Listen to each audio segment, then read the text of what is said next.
guys. Tonight, we're taking a journey into something truly monumental. Something so vast, so staggeringly old and so slowly constructed that its very existence seems like a physical manifestation of bureaucratic inertia. The Great Wall of China. I want you to close your eyes, if you feel comfortable, and imagine you're not sitting in your cozy bedroom, but that you are standing on a dusty, windswept ridge in what will one day be northern China, feeling the gritty soil between your toes. The air is cold and thin, carrying the distant, monotonous sounds of labor. Not the sharp, frantic sounds of urgency, but the deep, heavy rhythm of people doing something they know will take generations. You see mountains that roll on forever, brown and treeless, stretching out under a vast, indifferent sky. It's quiet, overwhelmingly quiet, punctuated only by the thud of rammed earth. You are about to witness history on a geological timescale. I'll be honest with you, this is the story of construction projects that stalled, of materials that ran out, of emperors who changed their minds, and of defense lines that were abandoned before the mortar even dried. You probably won't survive this level of detailed, meticulous historical languor without succumbing to deep sleep.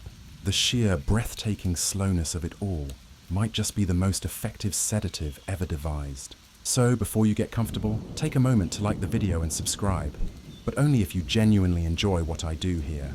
If you're nodding off already, that's also fine.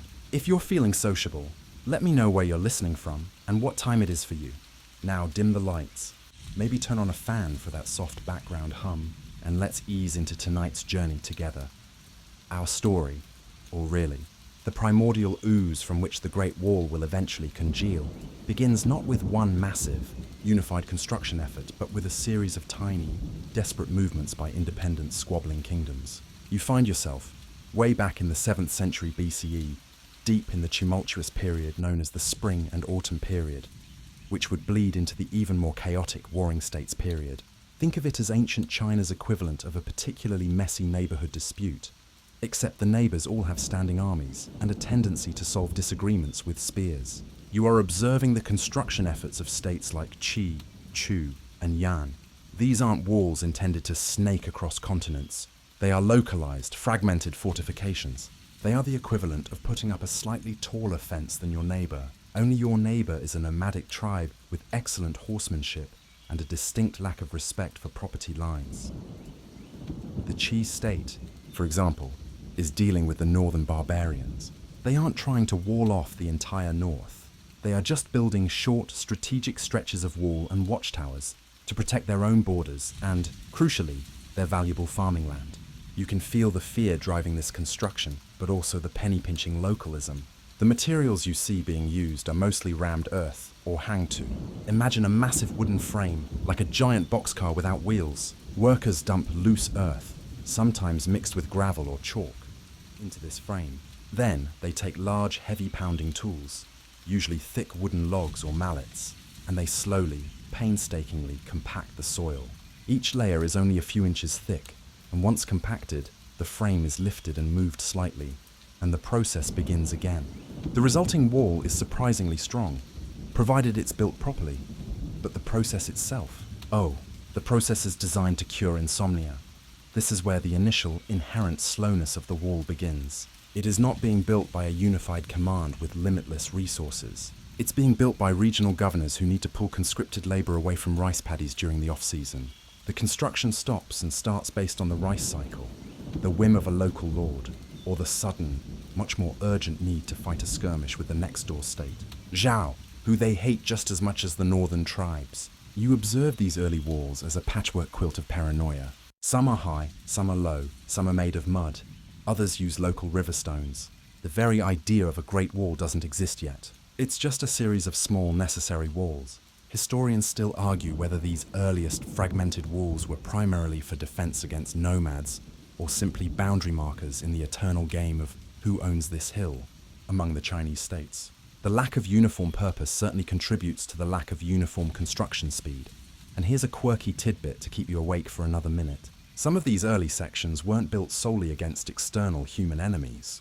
The state of Chu built a stretch of wall, the Chu Square Wall, that appears to have been intended, at least in part, to control internal migration and delineate administrative districts. It was less about keeping the Mongols out and more about making sure everyone paid their taxes and stayed where they were supposed to be.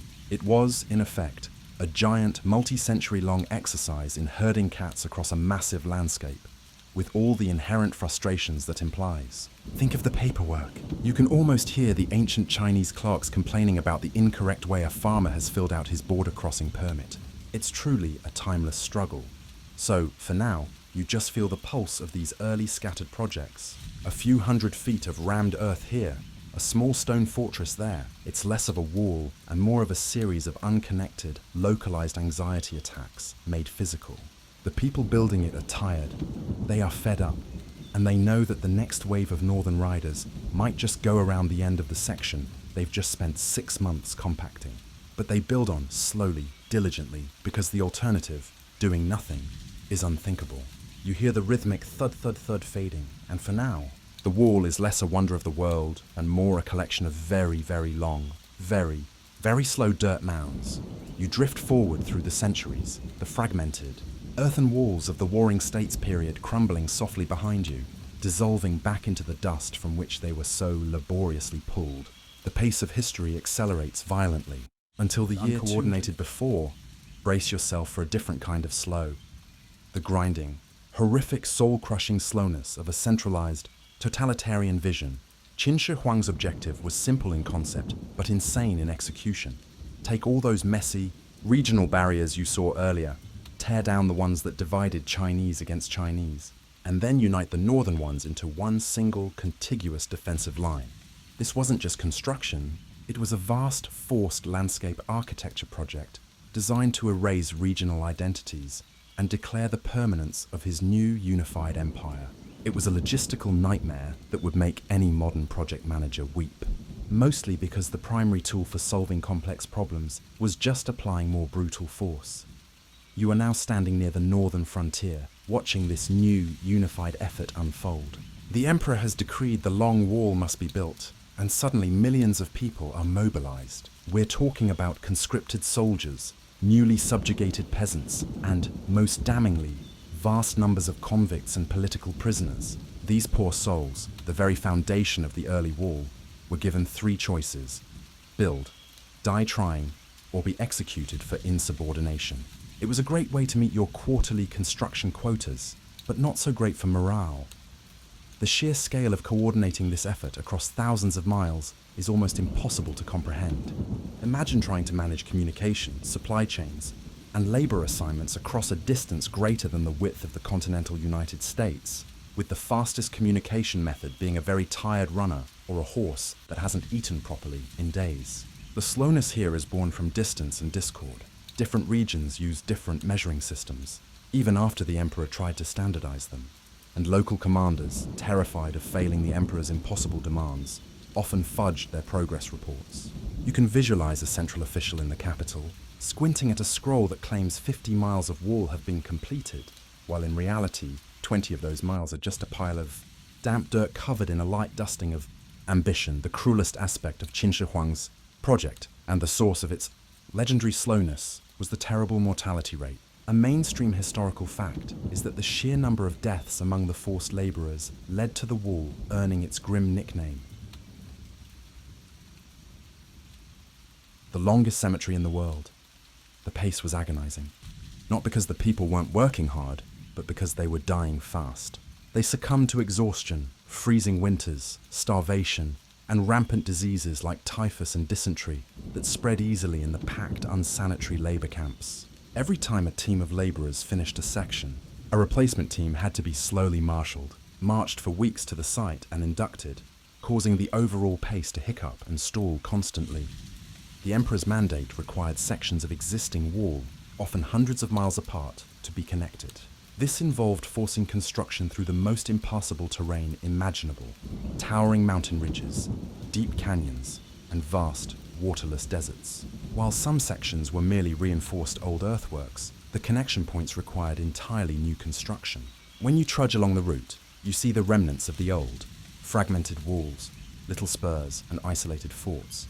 And then the new, continuous yet still incredibly rough line of the Qin Wall. It's like watching someone try to connect 20 pieces of thread scattered across a ballroom floor by having them crawl on their belly while being constantly whipped. The legends surrounding the high death toll often include the tragic story of Meng Jiangnu. While probably mythical, her story beautifully captures the human cost. She was said to be a peasant whose husband was conscripted right after their wedding to work on the wall. When winter came, she traveled thousands of miles to bring him warm clothes, only to find he had died and been buried inside the wall structure itself. Her inconsolable weeping was so powerful that a section of the wall collapsed, revealing his bones. This legend of the weeping wall became a pervasive folk tale, a quiet, non-violent protest against the state's brutal, slow-grinding power. As for the scholarly debate, historians still argue whether Qin Shi Huang's initial construction was truly a major defensive success, or primarily a colossal vanity project designed to consume the massive, restive populations he had just conquered. Was the wall primarily for defense, or was it a gigantic employment program for enemies of the state? Its military effectiveness during the Qin dynasty was highly questionable, often being outflanked by the fast-moving Xiongnu nomads it was meant to repel, proving that even a project of this immense scale, built over years of grueling labor, could be rendered ineffective by faster, more mobile enemies. The sheer administrative weight required to maintain the wall, even in its rough and ready form, became a drain that contributed to the dynasty's collapse just 4 years after the emperor's death. The slowness wasn't just in the construction, it was in the painfully slow realization that this monumental effort hadn't actually solved their fundamental security problem. You feel the weariness of the laborers, the cold indifference of the bureaucracy, and the soft, creeping certainty that this great project is going to take much longer than anyone has the patience for. The immediate, brutal force of the Qin dynasty has receded, but the problem, the constant threat from the north, and the necessity of supplying the wall itself has not. You are now trudging alongside the conscripted workforce, and the narrative of slowness is no longer about centralized decree. It's about friction, physics, and blistered feet.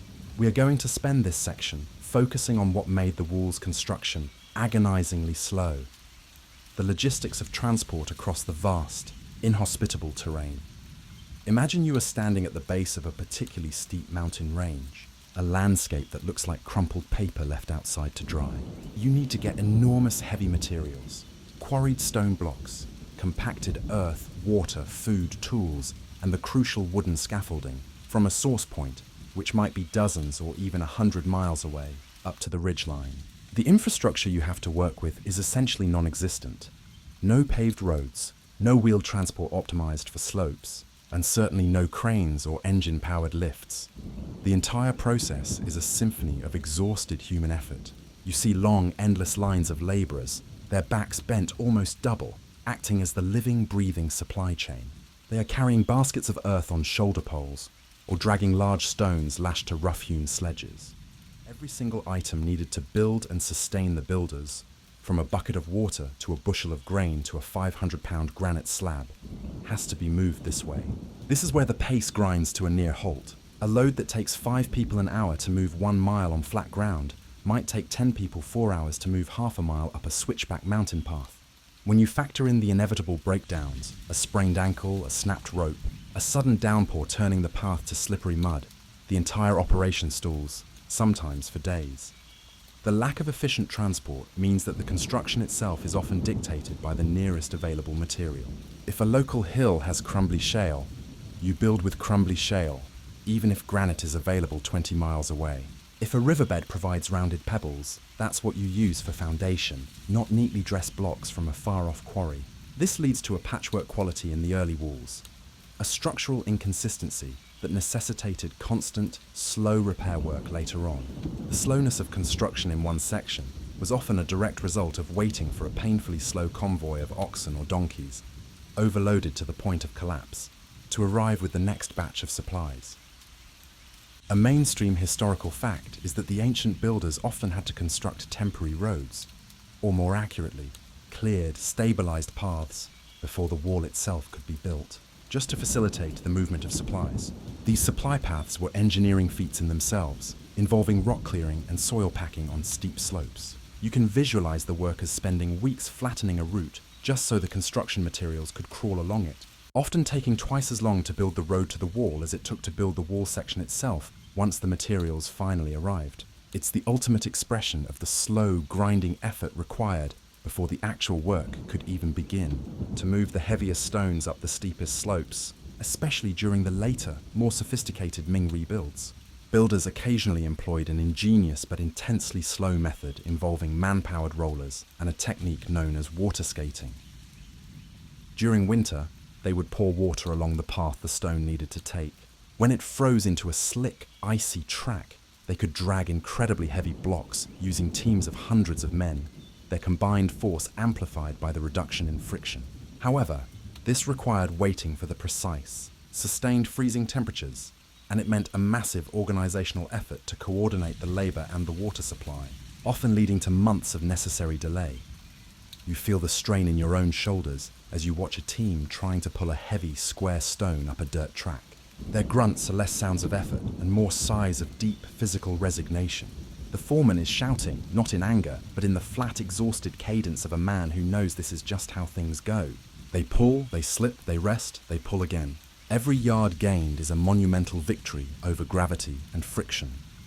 And the question that remains, prompting the open scholarly debate, is whether the difficulty of transport was the primary cause of death, rather than poor food or conditions. Historians still argue whether the physical trauma and sheer overexertion from this agonizing labor, hauling stones and earth up mountains for 16 hours a day, was the single biggest killer of the conscripted workers. It's certainly true that the wall's progress was less a steady line on a map and more a series of painful, decade-long lurches forward, each lurch preceded by the back-breaking, slow work of merely preparing the ground and hauling the supplies. It makes you realize that building the wall wasn't just an architectural endeavor. It was an exercise in overcoming the simple, immutable resistance of the earth itself. The construction stops not because of an enemy army, but because the last man carrying the last sack of cement simply fell over and couldn't get back up. The rhythmic thud of the rammed earth fades, replaced by the silence of sheer, agonizing human suffering. You are now leaving the realm of logistics and entering the grim reality of the labor camps, the true engine of the wall's slow, constant progress. This is where the Great Wall earns its dark distinction, the place where the cost is measured not in silver, but in human life, and where the slowness is manifested in the deliberate, brutal devaluation of the individual worker. The workforce was a grim tapestry woven from desperation.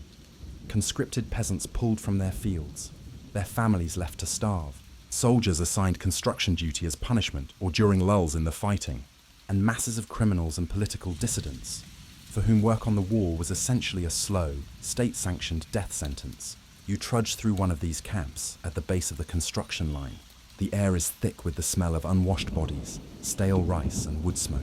The structures are rudimentary, temporary, offering minimal protection against the scorching heat of summer or the paralyzing cold of winter. The pace of labor was regulated by fear, but limited by biology. Foremen, often petty officials or decommissioned soldiers, had quotas to meet, and their primary tool for compliance was the whip. But even the most brutal foreman couldn't extract more than a finite amount of energy from a body running on a meager, nutrient-deficient diet of coarse grain, maybe a few pickled vegetables, and polluted water. The slowness of construction here is an ecological one, the rate at which human bodies could be consumed and replaced. A mainstream historical fact that underscores this suffering is the high incidence of workers being buried within the wall structure itself. While the romanticized legend of Meng Jiangnu suggests this was a deliberate act, a form of ritual human foundation, the reality was often much simpler and far more grim.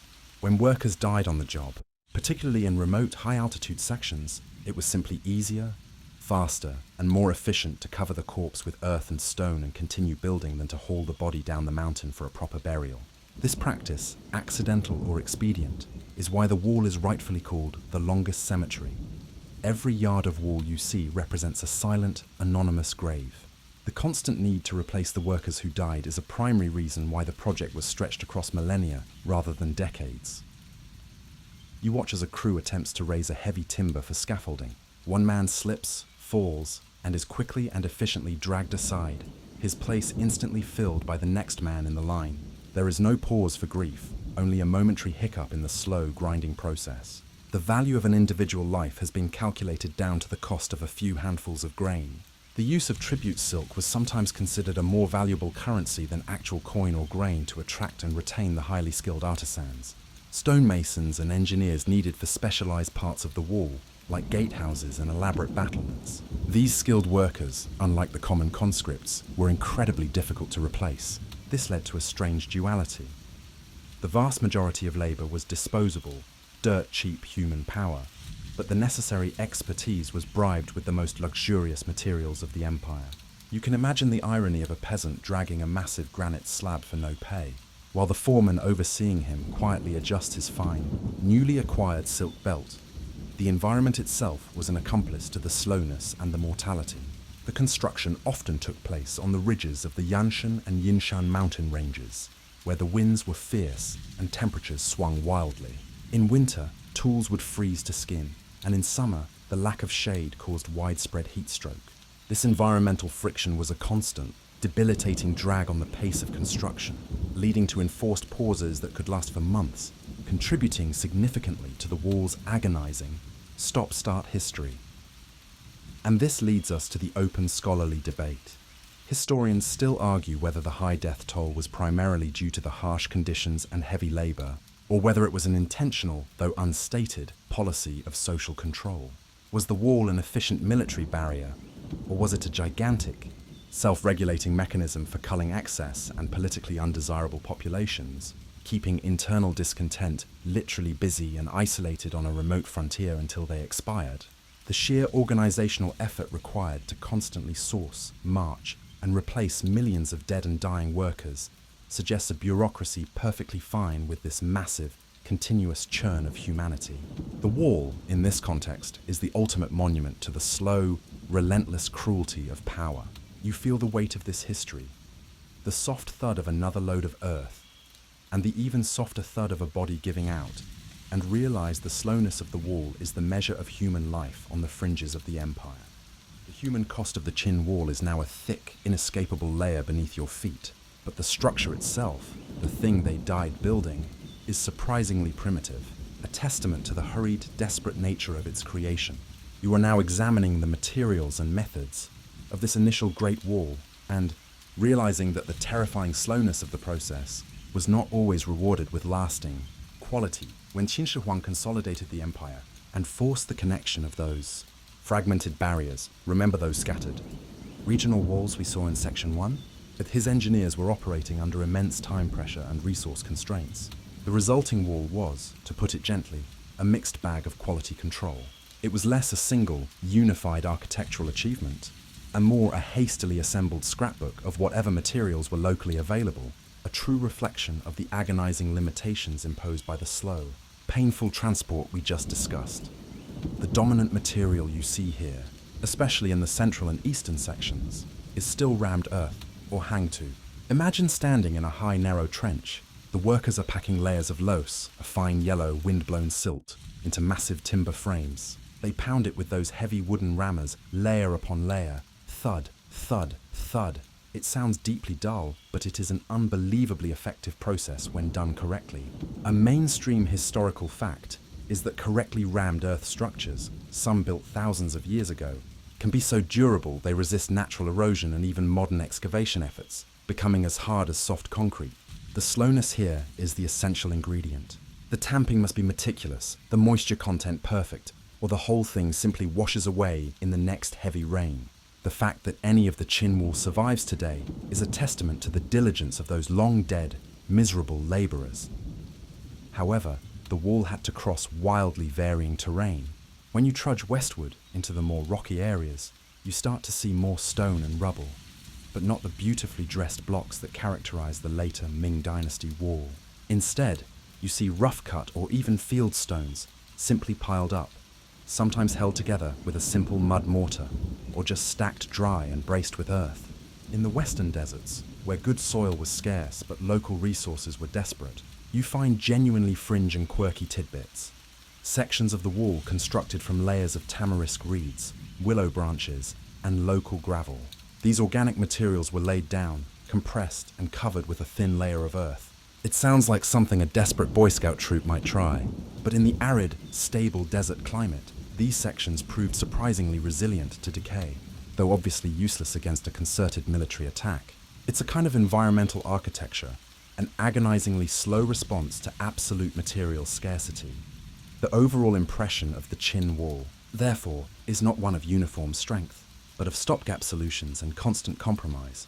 The width and height are inconsistent. Some sections are massive and imposing, designed to hold thousands of troops. Others are barely tall enough to hide a standing man, looking more like an oversized garden retaining wall. Historians still argue whether this inconsistency in materials and size was a deliberate strategy, saving the best materials for the most vulnerable passes, or simply an unavoidable consequence of the logistical chaos and local materials availability. It's the great debate: strategic genius or massive administrative failure. The evidence, scattered across the crumbling landscape, points mostly toward the latter. You can observe the workers trying to level a section. They have no sophisticated surveying tools, just ropes, basic water levels, and a lifetime of intuitive knowledge about earth movement. The precision is achieved through endless, slow, repetitive adjustments. Every slight correction in the alignment requires hours of dragging, filling, and tamping. There is a deep, gentle sarcasm in this image. They are building a monument to speed and unification at the pace of a heavily sedated slug. One important concept to grasp is the role of wooden formwork. Remember the enormous timber boxes used for the rammed earth? These required massive amounts of lumber, felling the trees, hauling them to the site, building and rebuilding the forms. This was a continuous secondary layer of slowness embedded in the process. The workers weren't just tamping dirt. They were constantly dismantling, transporting, and reassembling these massive, heavy frames. Every 100 feet of wall meant disassembling the framework behind you and slowly moving it, plank by plank, ahead of you. It's a job of perpetual, frustrating preparation. As you look upon the finished, but already decaying Qin Wall, you can see why this dynasty fell quickly. They had built a wall of earth and fear, one that was already starting to revert back to dust, because the frantic pace of construction was immediately followed by a debilitating administrative slump. The wall was built by the people, but it was also the project that crushed them, leading to the internal strife that brought down the first emperor's line. The construction was brutally fast for the bodies it consumed, but achingly slow in terms of finished, reliable military infrastructure. The Qin dynasty collapsed quickly, proving that even a great wall built with the blood of millions could not protect a regime rotten from within. You watch as the harsh, militaristic empire dissolves into civil war, and the rough, earthen structure, the one you just inspected, begins to decay. But history, like an obsessive architect, never truly abandons its projects. The torch of slow, continuous wall building is picked up by a new, more enduring power, the Han Dynasty, which reigns from 206 BCE to 220 CE. Under the Han, the wall project finds a new and critical purpose, shifting the narrative of slowness from desperate defense to calculated, strategic expansion. The primary concern is no longer just keeping the northern Xiongnu nomads out of central China. It's about protecting the crucial, burgeoning economic arteries of the empire. You are now witnessing the wall's purposeful, agonizingly slow extension deep into the deserts and high plains of the West, driven by the lure of the Silk Road. Imagine standing at the western edge of the Qin Wall's territory. Emperor Han Wudi realizes that if China wants to control the profitable trade routes stretching towards Central Asia, routes that would bring silk, spices, and exotic goods, they must secure them. This means building, slowly and meticulously, thousands of miles of new fortifications across some of the most desolate, resource-scarce landscapes on Earth, the Gobi Desert and the Hexi Corridor. The logistics are now even more mind-boggling than they were in the Qin era. The transport difficulties, remember those grueling ascents in Section 3, are replaced by the cruel emptiness of the desert. Everything, water, food, wood for tools, and especially the human labor, must be marched, often for months, across trackless, sand-swept wasteland. The pace of construction slows down dramatically, dictated by the speed of a camel caravan carrying precious water and by the relentless, erosive power of the wind. A mainstream historical fact is that the Han engineers, adapting to this arid environment, perfected the desert wall technique. Instead of relying on the ubiquitous rammed earth of the East, which required soil and water, they often constructed walls using local materials laid horizontally. You can see rows of compressed materials like gravel, mud, and most distinctively, layers of local reeds, tamarisks, and willow branches, laid down and tamped tightly. This created a surprisingly stable, highly wind-resistant structure, perfectly suited for the desert climate, a technique they could only develop through long, slow, trial-and-error experimentation over decades. It's an architecture of resignation, using what the environment grudgingly provided. You are walking westward, and the wall here is less a massive barrier and more a skeletal line of defense and demarcation. It functions as a chain of signal towers and garrisons linked by a low, often crumbling barrier. This strategic extension was slow because it was built incrementally, one fortified beacon at a time, each new tower acting as a small, self-contained, and desperately lonely outpost of Han authority. The purpose was not to stop an army, but to establish a presence, a painfully slow way to claim vast tracts of land. Because of the high cost and slowness of building stone structures, and the difficulty of supplying troops with grain, Han garrisons in the far west famously used written bamboo slips, the ancient Chinese equivalent of a military logbook, as a key part of their construction. They would bury these slips containing records and orders into the wall's foundation. This not only recorded the history of the section, but was a unique way of sealing the construction records into the structure itself. It's a fantastic, slightly paranoid form of ancient, non-digital data storage. This era introduces the great open scholarly debate of the wall's purpose in the West.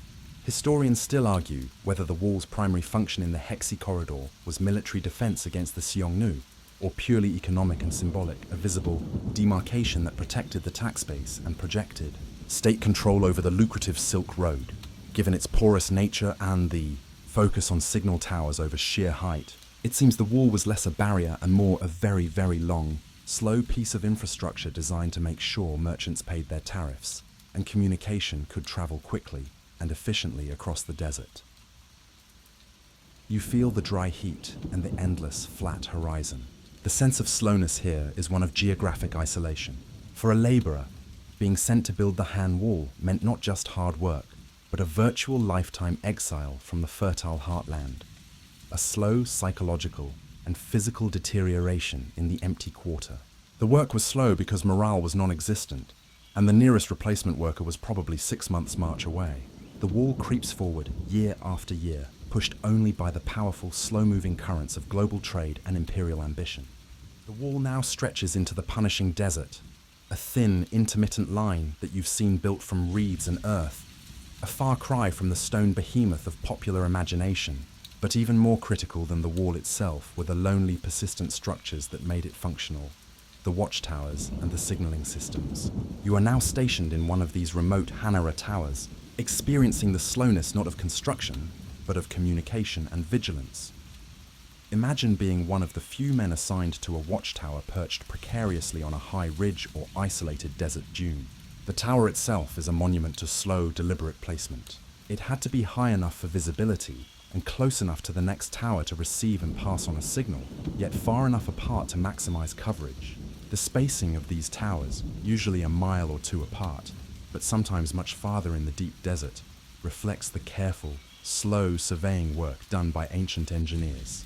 They had to map the sightlines meticulously, ensuring that the critical visual link was never broken by an intervening hill or a curve in the land. The entire defense system hinged on an ingenious but agonizingly slow communication process. The signal system was based on smoke by day and fire by night, supplemented by flags, drums, and horns. The system was designed to convey not just the presence of an enemy, but their strength and direction, using a codified series of signals. A mainstream historical fact is that a single column of smoke or flame meant a threat of less than 500 riders. 2 columns meant 500 to 3,000, and 3 columns meant a massive invasion force.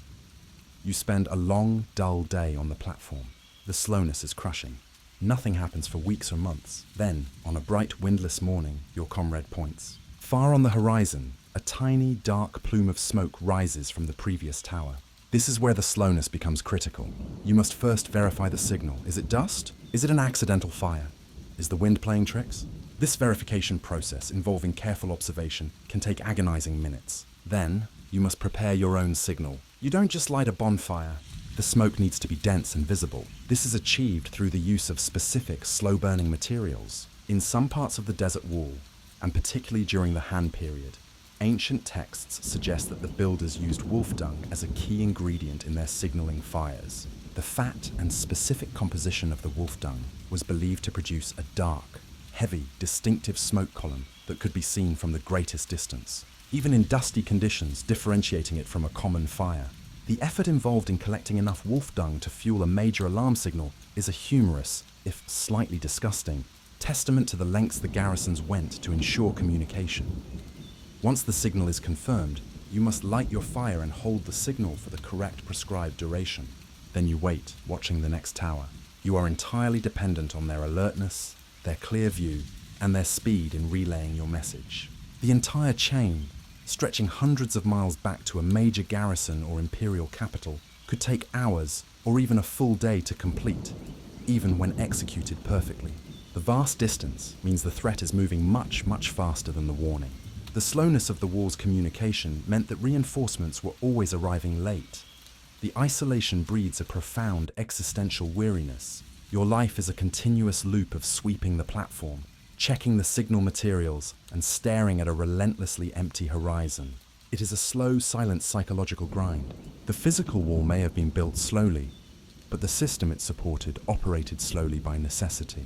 This systemic slowness led to the failure of many regional defenses. By the time the Central Army was mobilized and marched to the reported breach, the damage was done, and this opens up the open scholarly debate. Historians still argue whether the primary value of the signaling system was military alarm or simply the maintenance of internal political control. Was it designed to quickly notify the capital of an invasion, or was its real function to allow the central government to confirm that all of its far-flung, isolated garrisons were still alive, sober, and loyal? The continuous presence of a working communication link, even a slow one, was a palpable assertion of imperial power across the vastness of the empire.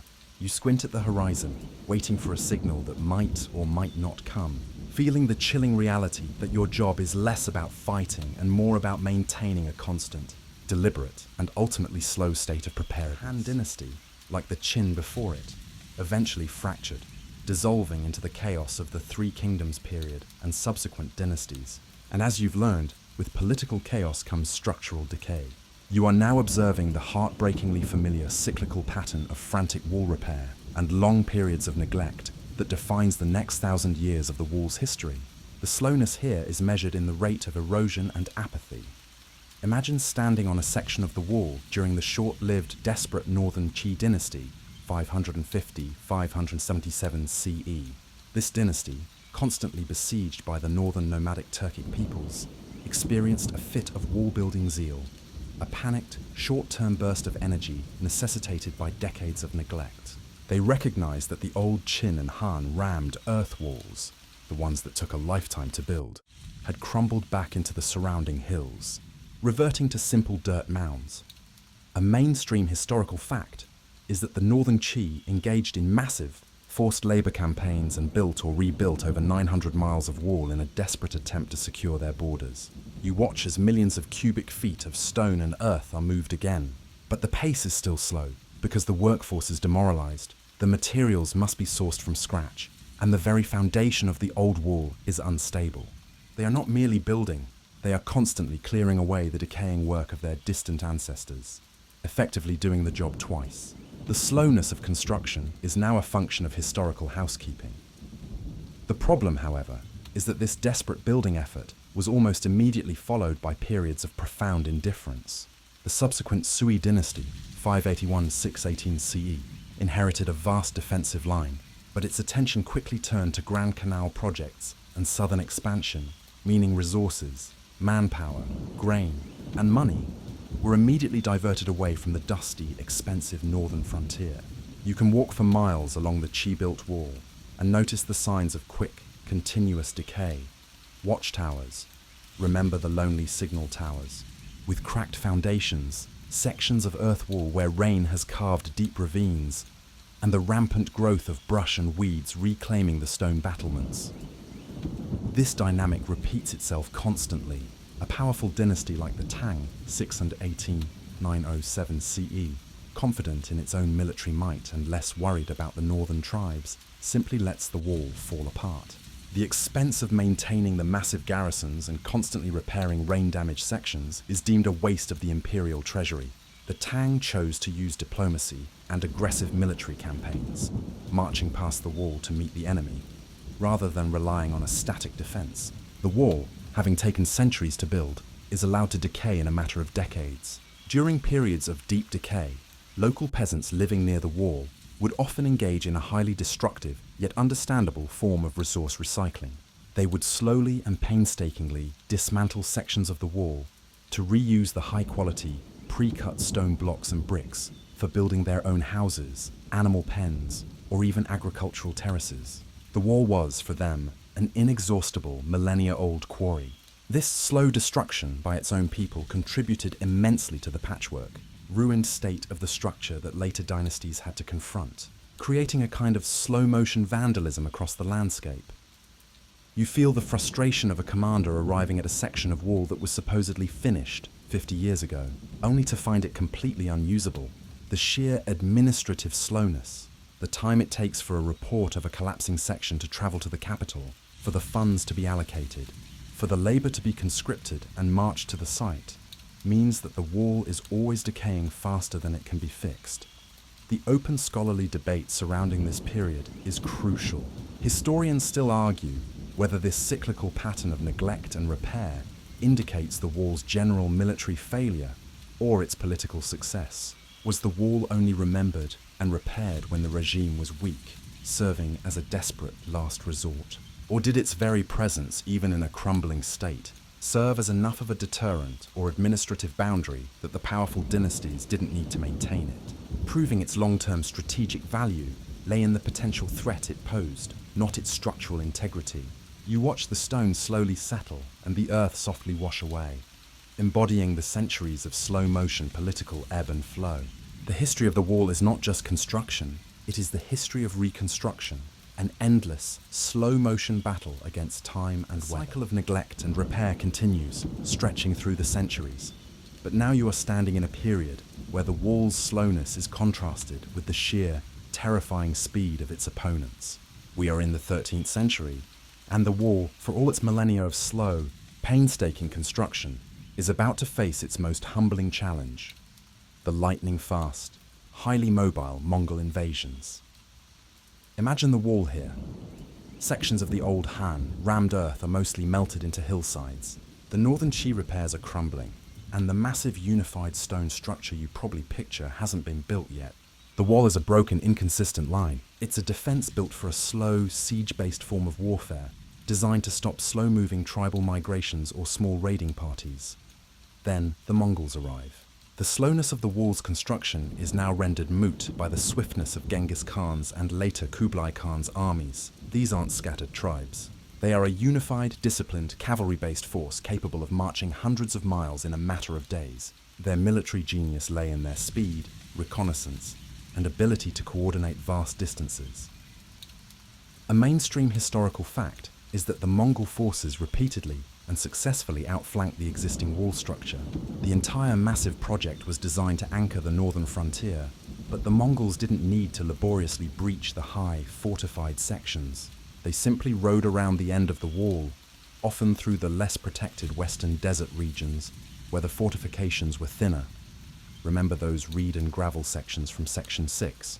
Or exploited massive gaps left by decades of neglect. The speed of the cavalry exposed the fatal flaw of the slow, static defense. You feel the deep, quiet irony. A building project that took hundreds of years to complete could be bypassed in a single week. You observe the garrisons attempting to signal the alarm. Remember the wolf dung smoke signals? But the speed of the Mongol riders meant that the local warning system was hopelessly inadequate. By the time a signal could travel from the breach point to a major city, the invading forces had already covered that distance. The slowness of the wall was structural, logistical, and informational. The most profound paradox, which forms the basis of the open scholarly debate, is whether the wall's general ineffectiveness against the Mongols proves it was a total failure, or if its very existence still provided a slow, essential function. Historians still argue whether the wall's main value during this time was not to keep the Mongols out, but to funnel and concentrate their attacks towards specific, heavily guarded passes, simplifying the defense for the main Chinese armies. The wall forced the speed of the Mongol attack to slow down, if only for a few days, at those designated choke points. The Mongols, being highly practical, didn't bother destroying vast sections of the wall they conquered. Instead, they often simply utilized sections of the existing wall structure as internal roads, military communication lines, or even livestock enclosures, integrating the Chinese defense into their own logistical network. The monument to Chinese defiance was slowly absorbed and repurposed by its conquerors, turning a symbol of separation into an accessory of unified control. You stand there, watching the dust clouds of the retreating Mongol armies. The wall remains silent and broken, a testament to a strategic concept that moved far too slowly for the reality of the threat. It is a slow, enduring failure in the face of fast, ruthless efficiency. But as history shows, the concept of the wall is too powerful to die. It awaits the next dynasty, the one that will try again, more ambitiously, and even more slowly. The Mongol conquest was a wake-up call, proving that if a wall was to work, it had to be a far more massive, permanent, and therefore far more agonizingly slow project than anything attempted before. The age of the dirt wall is over. The age of the stone wall is about to begin. The humiliation of the Mongol era, the wall so easily bypassed, the centuries of effort seemingly for nothing, finally brought about a crucial, epoch-defining realization for the new rulers. If they wanted a wall that worked, it had to be permanent, massive, and uniform. You are now stepping into the reign of the Ming Dynasty, 1368-1644, and witnessing the slow genesis of the structure the world recognizes today, the vast stone and brick Leviathan. This is where the story of the wall's slow construction truly peaks. After expelling the Mongol rulers and establishing their new capital, the Ming emperors, especially the early ones like Hongwu and later Yongle, inherited a northern frontier that was a fragmented mess of crumbling earth and poorly maintained forts. They faced a persistent military threat that, while no longer monolithic like the unified Mongol Empire, was still highly dangerous. Their response was not a desperate rushed repair job, but a systematic, multi-century commitment to an utterly ambitious building program. The Ming decided that the old rammed earth construction, remember the hangtu, was simply not durable enough to withstand the dual forces of erosion and renewed attacks. Their solution was to rebuild the wall, section by section, from the ground up, using dressed stone and kiln-fired brick. This shift in materials is the single biggest contributor to the astronomical slowness of the Ming Wall's construction. A mainstream historical fact is that the majority of the surviving, iconic portions of the Great Wall, including the sections near Beijing that tourists flock to, were built or substantially rebuilt during the Ming Dynasty. This was not a single, continuous project like the Qin Emperor's initial effort, but a series of overlapping, decades-long construction drives spanning nearly 200 years. The slowness was deliberate, calculated, and essential to ensure the quality required for permanence. You watch as the sheer scale of the Ming design unfolds. They weren't just building a wall, they were creating a fully integrated defensive system. High, thick walls with stone foundations, brick parapets, regularly spaced, enormous watchtowers, much grander than the Han ones, and fortified battlements wide enough for troops to march on and artillery to be mounted. This scale of construction required materials that did not exist on site. Here is where the logistics become truly agonizing, moving massive amounts of quarried stone and fired bricks. Materials that weigh significantly more than the soft, low-S earth of the earlier walls. Across the mountainous terrain was an unbelievable undertaking. Remember the slow, painful transport efforts of the earlier dynasties, Section 3? Now multiply the difficulty by 10. The slowness was a matter of gravity and material resistance. To bind the millions of bricks and stones together, Ming engineers famously utilized a special mortar. Modern analysis has revealed that this mortar was often mixed not just with lime, but with a paste made from glutinous rice flour, essentially sticky rice. This organic additive made the mortar incredibly strong and water-resistant. The logistics of growing, harvesting, preparing, and transporting massive amounts of rice just to serve as a high-quality binder for the wall added another subtle layer of agricultural and culinary slowness to the overall construction timeline. The entire project was a slow-motion decentralization. Different military commands were responsible for their own sections. leading to the variations in style and height you can still observe. But the overall standard remained high. The construction didn't glide forward. It jerked and stalled.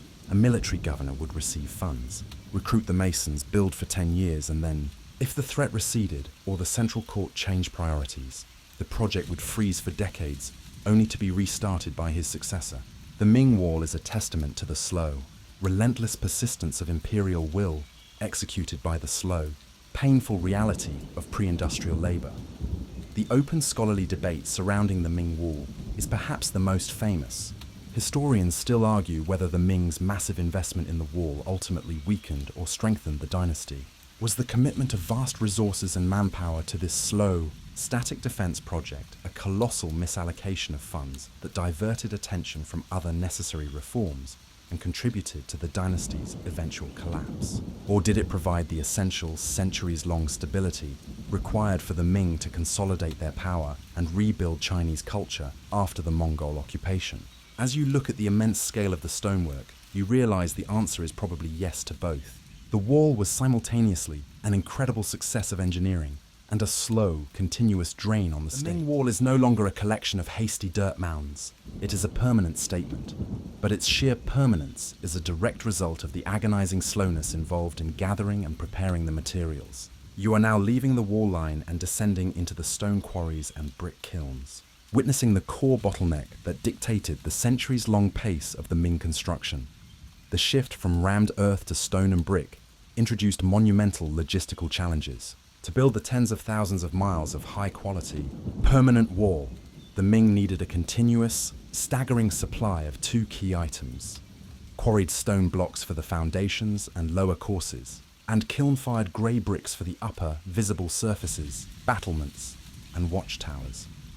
Imagine the sound of the quarry, not the continuous thud of tamping, but the sporadic, echoing clang of steel hitting rock. You watch the quarrymen, a specialized class of laborers, working slowly and meticulously. They can't just hack away at the mountain. They must identify large veins of suitable, durable rock, usually granite or limestone, and then use the agonizingly slow technique of wedge and feather. They drill a series of holes into the rock face by hand, using steel chisels and heavy hammers. The speed of this process is measured in inches per day. Once the holes are drilled, they insert metal wedges, feathers, and drive them in, slowly applying outward pressure until, with a deep, grinding crack, a massive block splits free. A mainstream historical fact is that because of the sheer labor involved in hand quarrying, the cost and time required for a single, well-dressed foundation stone often exceeded the cost and time required for an entire section of the older, rammed earth wall. The slowness of the quarrying operation was the first critical limiter on the wall's progress. These massive, heavy stones then had to be slowly transported, often using the dragon pull methods we observed earlier. Remember those water skating winter methods in Section 3? Equally slow, and arguably more central to the Ming Wall's look, was the production of the bricks. You are now standing near a series of massive, smoky kilns. This requires huge amounts of organized labor and fuel. Bricks had to be custom-made, not just any brick would do, to withstand the brutal weather of the northern frontier. First, suitable clay had to be slowly dug, cleaned, and processed. Then, the clay was pressed into wooden molds, and the wet bricks had to be allowed to dry naturally in the sun, a process dependent on good weather. This waiting period alone introduced significant, unavoidable periods of slowness. Finally, the bricks were stacked in enormous kilns and fired. The temperature had to be controlled precisely, and the firing process itself could last for weeks. The slowness was a matter of chemistry and thermal physics. If the kiln was opened too soon, the bricks would be weak. If the temperature was too high, they would warp.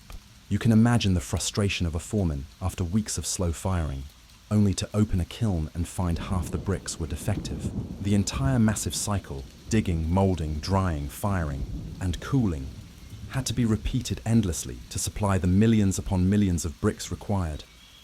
Many Ming-era bricks carried stamps or engravings indicating the date of manufacture, the kiln location, and even the name of the official responsible for their quality. This was a form of quality control and accountability. If a section of wall failed prematurely, the officials could trace the faulty brick back to the responsible party, who could then face severe punishment. This incredibly slow, meticulous administrative system underpinned the physical slowness of the production line. The wall wasn't just built brick by brick. It was built bureaucratic layer by bureaucratic layer. The open scholarly debate here revolves around the economic impact of this new material choice. Historians still argue whether the Ming's decision to transition to slow, expensive brick and stone was primarily a military necessity to counter improved siege technology, or whether it was a form of conspicuous consumption, a monumental display of imperial wealth and permanence intended to discourage internal rebellion and awe visiting foreigners. The speed of construction was sacrificed entirely for the sake of an eternal, unyielding structure. The sound of the kilns hissing and the distant clang of the quarry hammers are the true soundtrack of the Ming Wall's slow, unrelenting burn. Granite is quarried, the bricks are fired, and the materials, after their slow, grueling journey, remember the terrible transport logistics. I finally arrive on the wall line. You are now leaving the noise of the construction sites and entering the monotonous, quiet reality of garrison life and wall-side bureaucracy during the Ming Dynasty. This is where the slowness of the wall manifests not in physical construction, but in the daily pace of military administration and the perpetual boredom of the soldier. Imagine you are a foot soldier, conscripted or stationed, assigned to a massive watchtower and the adjacent section of wall. Your life is an endless, slow loop of highly regulated tasks. The wall, in the Ming period, was divided into military zones and then further subdivided into garrisons and companies, each responsible for maintaining a specific, often vast, stretch. The bureaucracy that supported this was a colossal machine, operating at a deliberate, often frustrating, pace. A mainstream historical fact is that the Ming Wall system supported a complex hierarchy of military officials, with specific ranks and responsibilities dedicated not to fighting, but to maintenance, supply, and record keeping. Your daily routine is dominated by paperwork, meticulous logs of supplies, inventories of weapons and arrow stocks, and detailed reports on the condition of the battlements. Every missing brick, every leaky cistern, and every broken tool required a form in triplicate, which would then begin its slow, winding journey through the chain of command, from the tower commander to the detachment chief, to the regional garrison general, and eventually, sometimes, back down with a decision, often months later. This bureaucratic slowness meant that urgent repairs often became long-term issues. You can observe a section of the wall where a heavy rainstorm has damaged the stone facing. A repair order is submitted, the funds must be allocated, the materials must be pulled from a regional depot, and the skilled masons must be dispatched. All of this is done through a system of vouchers and permits that often move at the speed of a heavily loaded ox cart. By the time the masons arrive months later, a small crack has turned into a major structural failure, requiring 10 times the original effort. The wall was constantly falling into disrepair, not because the soldiers were lazy, but because the system designed to support them moved at a crawl. To alleviate the monotony and, perhaps, the immense logistical pressure of transporting food, some forward garrisons were required to engage in military farming or tuntian. Soldiers were forced to spend periods of their service tilling fields near their sections of the wall. You might see a squad of bored, armed soldiers working slowly in a field, pausing every few minutes to look north. This policy was intended to make the garrisons partially self-sufficient, but it diverted crucial manpower away from construction and immediate defense, creating another administrative drag on the wall's primary function. The slowness of crop growth dictated the pace of military life. You spend a long night on watch in a massive stone tower. The cold is deep, and the only sound is the wind whistling through the embrasures. The immediate threat of invasion might be low, but the continuous psychological drain of isolation is high. The wall, in this context, is a giant, lonely waiting room. The open scholarly debate here asks a critical question.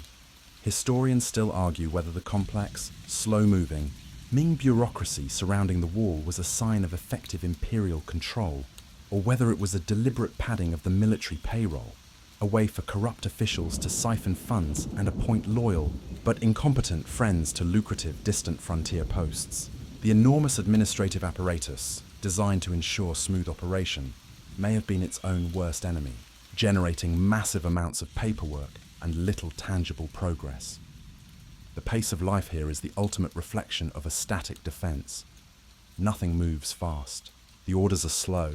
The supplies are slow, and the enemy, more often than not, is simply waiting patiently across the vast plains. You realize that this grand, slow-built structure required an equally vast, slow-moving system to maintain it, a continuous, generations-long expenditure of patience and resources. You've witnessed the Ming Wall rising, a stone behemoth built by slow quarrying, slower brick-making, and agonizingly slow bureaucracy.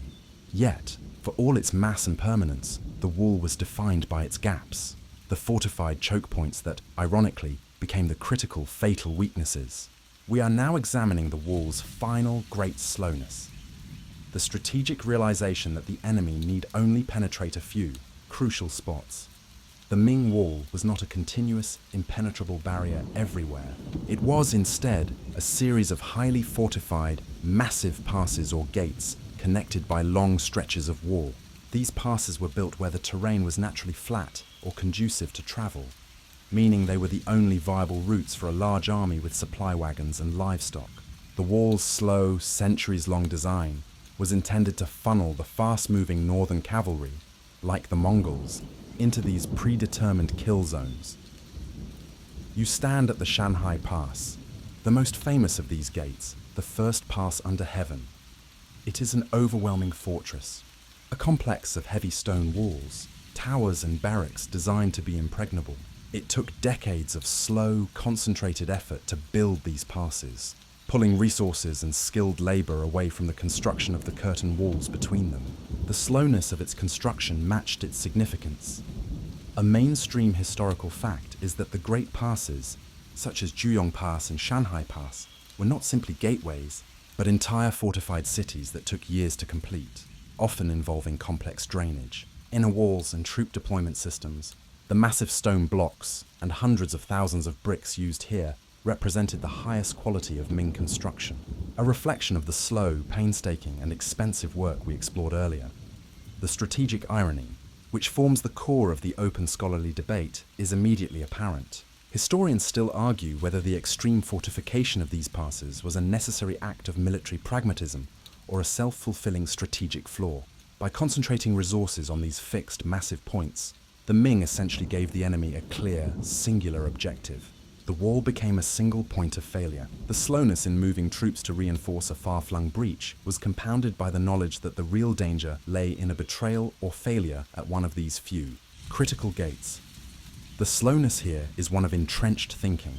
The Ming generals, trusting their enormous, slow-built stone fortresses, became overconfident in a static defense. They forgot the lesson of the Mongol speed, and cleverness can always bypass brute force. They viewed the wall as a final solution, rather than a starting point for mobile defense. Because the Great Wall had to cross extremely high and difficult mountain ranges near some of these passes, engineers built what were known as flying walls. These were sections of wall that were deliberately thin or low, often lacking a proper battlement, because the slope of the mountain was so steep that no human being or horse could possibly ascend it. The wall was built not for defense, but simply to complete the line, a symbolic gesture that the barrier was continuous, even where nature had already done the defensive work. You can imagine the slow, meticulous planning meeting where a general argues, "Do we really need 6 feet of brick up a 70-degree incline?" And the engineer replies, "The map requires it, General. It must be continuous." You watch the drama of 1644 unfold, the final moment of the Ming Wall's military history. The Manchu army, long held at bay, does not smash the Shanhai Pass. Instead, a Ming general, Wu Sangui, facing internal rebellion, makes the agonizing, slow political decision to open the gate and ally with the Manchus to crush the internal threat. The final, fatal breach of the Great Wall was not a slow, structural failure under siege, but a fast, human decision, a political act that made centuries of slow, agonizing construction instantly irrelevant. You stand there as the Manchu cavalry floods through the massive open doors, and realize that the mightiest stone barrier in the world can be defeated by a single human hand turning a key. The massive open gate of Shanhai Pass is now far behind you. The Manchu armies, having been ushered through the wall, successfully conquer China, establishing the Qing Dynasty, 1644-1912. The era of the wall's intense, slow-motion military construction is over. You are now observing the final function and slow, symbolic decline of the Great Wall. With the Manchu, or Qing, dynasty in power, the entire strategic calculus of the northern frontier vanished overnight. The threat the wall was built to contain, the barbarians from the north, were now the ruling elite of the empire. The very concept of a northern defensive barrier became obsolete. The slowness here is one of structural irrelevance. A monument that took millennia to build suddenly had no military purpose whatsoever. A mainstream historical fact is that the Qing dynasty, being a northern power itself, generally ceased all large-scale military construction or repair on the main line of the wall. They actively allowed much of the structure to fall into disrepair. In fact, many Manchu officials saw the wall not as a symbol of protection, but as a monument to the Ming failure and a useless drain on resources. Why maintain a wall against the homeland of the emperor? You watch as the massive stone battlements, the pride of the Ming, slowly begin to yield to the elements. Without the constant, slow-grinding maintenance cycle, the wall starts to physically revert. Rain seeps into cracks in the mortar, even the good sticky rice mortar, freezing in winter and expanding, slowly forcing the bricks apart. Weeds and small trees take root in the soil, filling the wide, deep pathway atop the wall, their roots slowly prying apart the stone facing. The once clear military paths are slowly choked by vegetation. The wall shifts from a military barrier to an internal border demarcation. The Manchu established a new, separate defensive line, the Willow Palisade, much further north, to protect their own ancestral homeland in Manchuria. But the Great Wall remained a crucial psychological marker. It was still the rough, slow-moving dividing line between the fertile farming lands to the south and the northern, less governed steppes. It marked where the customs and laws of the sedentary empire began and ended. The wall's function had moved from defense to symbol. During the 18th and 19th centuries, European travelers, explorers, and missionaries began to encounter the Great Wall in a state of advanced ruin. They often misinterpreted its purpose and history. One common, slow-to-die myth perpetuated in the West was that the wall was a single, continuous construction project completed by the Qing Dynasty, China's earliest dynasty, thousands of years ago, giving rise to the image of the wall as a truly ancient but completely unitary structure. This misunderstanding, passed down through slow, inaccurate transmission of travel literature, helped solidify the wall's place in the Western imagination as a singular, impossibly long entity built with superhuman slowness. The slowness you observe now is the slowness of fading memory. The old military roads that ran alongside the wall fall into disuse, and the isolated watchtowers become remote ruins, the jurisdiction of local ghosts and folklore rather than military commanders. The open scholarly debate here is about the wall's legacy in this period of decline. Historians still argue whether the Qing's decision to abandon the wall demonstrated their military pragmatism, reliance on mobile cavalry, over static defense, or whether it represented a profound failure of cultural stewardship, allowing a national monument of immense importance to decay simply because it was built by their predecessors. As you look at the crumbling bricks and the encroaching forest, you realize the wall's final great service in this time of decline was simply to exist, quietly and slowly, as a historical relic waiting to be rediscovered. It endures not through maintenance, but through the brute permanence engineered into those slow-made Ming bricks and stones. It waits for the world to notice it again. The Qing dynasty has passed, and the slow, inexorable decay of the Great Wall continues through the chaotic early 20th century. The wall is now just a vast, crumbling ruin, largely ignored by a nation dealing with revolution and war. You are now standing in the final act of this millennia-long saga, the modern discovery and slow reappreciation of the wall, and the agonizingly painstaking efforts at conservation and historical study. The narrative of slowness now shifts from construction and decay to preservation and research. For decades, the wall was primarily an architectural ghost, only known in its magnificent but isolated segments near major cities like Badaling and Mutianyu. The vast, remote and older sections, the rammed earth, were virtually unknown, having merged back into the landscape. A mainstream historical fact is that the wall's true length and extent were not fully known or mapped until a comprehensive, multi-year archaeological survey conducted primarily in the early 21st century. This slow, meticulous process involved teams of researchers trekking thousands of miles, using modern GPS and satellite imagery to finally chart the fragmented spurs, trenches, and ruined defenses that constituted the whole system. The very act of defining the wall's boundaries was an exercise in decades-long, meticulous slowness. The final verified length, over 13,000 miles, is staggering, a testament to the cumulative slowness of all those previous dynasties. You watch the modern conservation efforts, and the agonizing slowness continues. Unlike the ancient builders who had the luxury of disposable lives, modern conservationists must prioritize preservation over speed. When a section of the Ming Wall is stabilized, it requires years of slow, careful work.